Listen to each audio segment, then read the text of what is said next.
Mastery of Music Theory, Book 1, Fundamental Materials, by Brian Kehlenbach. Chapter 3, Half-Steps and Accidentals.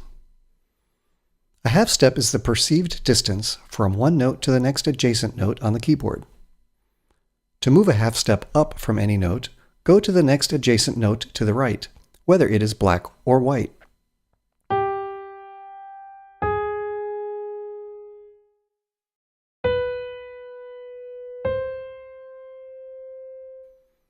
To move a half step down from any note, go to the next adjacent note on the left, again, whether it is black or white.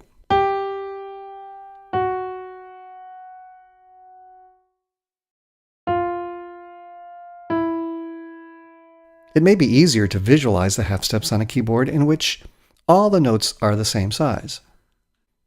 While such a keyboard would be impossible to play, it does better represent the fact that the black notes are of equal importance to the white notes, and also that the perceived distance of all half steps is the same, regardless of the starting point.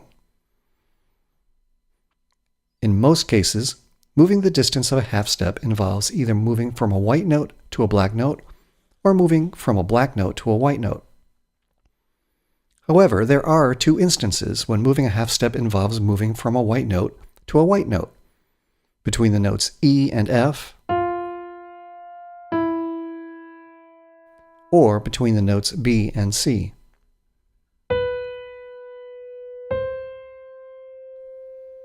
In some ways, a guitar fretboard offers a better model to visualize the half steps, as each fret is a half step and there is no black-white color differentiation.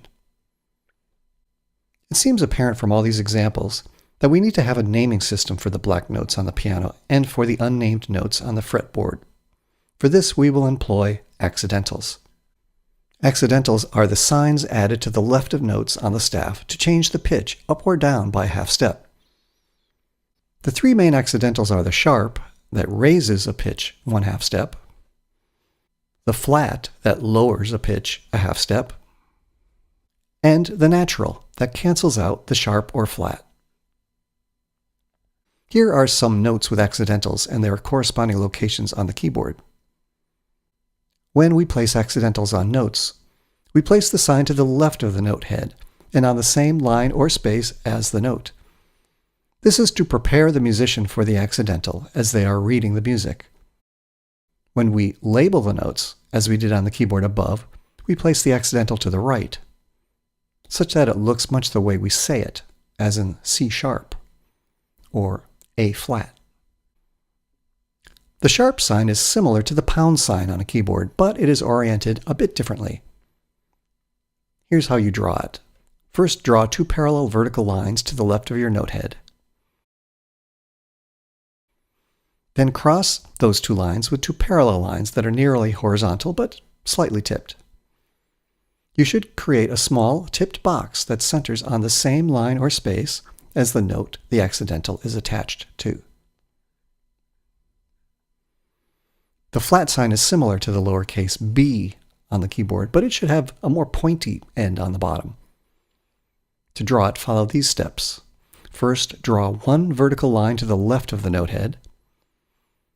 Then, draw the curve of the sign to the right, but let it come down to a point as you reach the bottom of the first line you drew.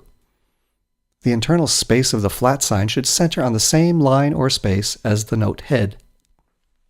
The natural sign can also be drawn in two steps.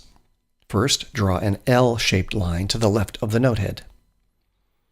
Then draw a 7-shaped line that connects in such a way to create a little box that centers on the same line or space as the note head.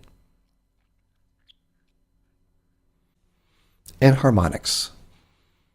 Sometimes accidentals can provide two different names for the exact same pitch on the keyboard, as shown in this picture. The two different names for the same pitch are called enharmonics. For instance, we say that D sharp is enharmonic to E flat, and that E sharp is enharmonic to F. It may seem odd to have different names for the same note, but when we begin to build scales, this notational flexibility will be essential. You should observe that the pitch E sharp here is a white note on the keyboard. When a note has an accidental, it does not necessarily mean that it is a black note.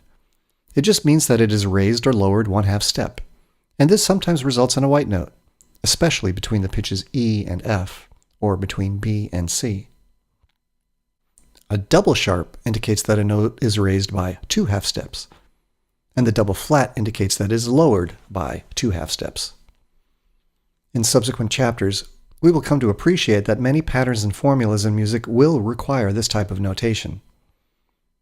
Some examples are given here.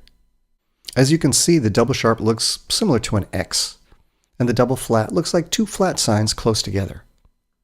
When we consider double sharps and double flats, a whole new range of enharmonic notes becomes possible. A few examples are shown here.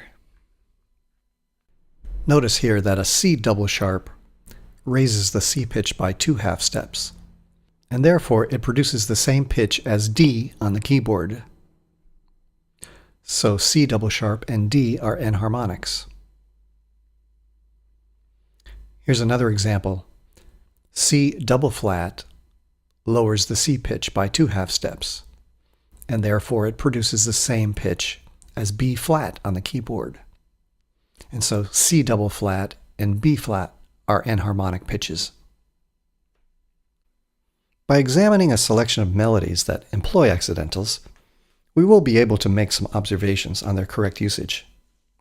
In this Tchaikovsky excerpt, there are accidentals in measures 1 and 2. Tchaikovsky uses a D sharp, even though E flat would have been able to produce the same pitch. As a general rule, look to see where the note is going.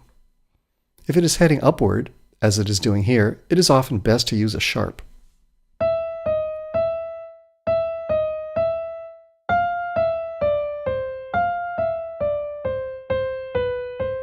We see this rule followed in measure 10 as well. The pitch B flat is moving down to A.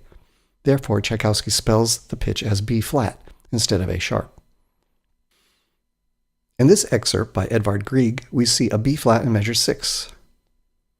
It is important to realize that once the composer places the accidental on a note, any subsequent note in the measure on that same line or space also has that accidental. In this example, the notes of measure 6 are labeled so that this is clear. However, in measure 7, Grieg reapplies the flat to the B pitch. This is because the measure line cancels all accidentals, and if he wishes to have a B flat here, he must write the accidental again. Notice that for the last note of measure 7, Grieg wishes to use a B natural, and he must add the natural sign to cancel the flat.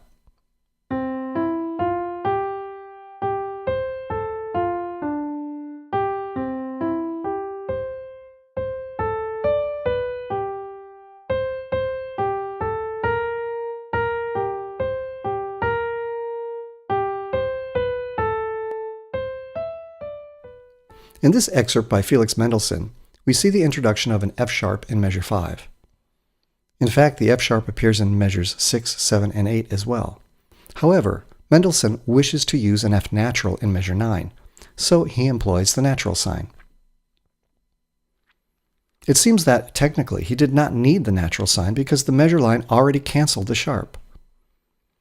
Mendelssohn uses the natural as a precaution to make sure the musician plays the note correctly. Generally, when an accidental changes, in close proximity like this, within a measure or two, the composer will write a cautionary accidental to make its pitch identity absolutely clear. The chromatic scale. The word scale refers to a collection of notes, and the chromatic scale is that collection that includes all of the notes on a piano. When we write the chromatic scale ascending, we normally use sharp notes to represent the black notes. When writing a descending chromatic scale, we normally use flats for the black notes. Here is an ascending chromatic scale from C4 to C5 on the keyboard, and also notated on the staff.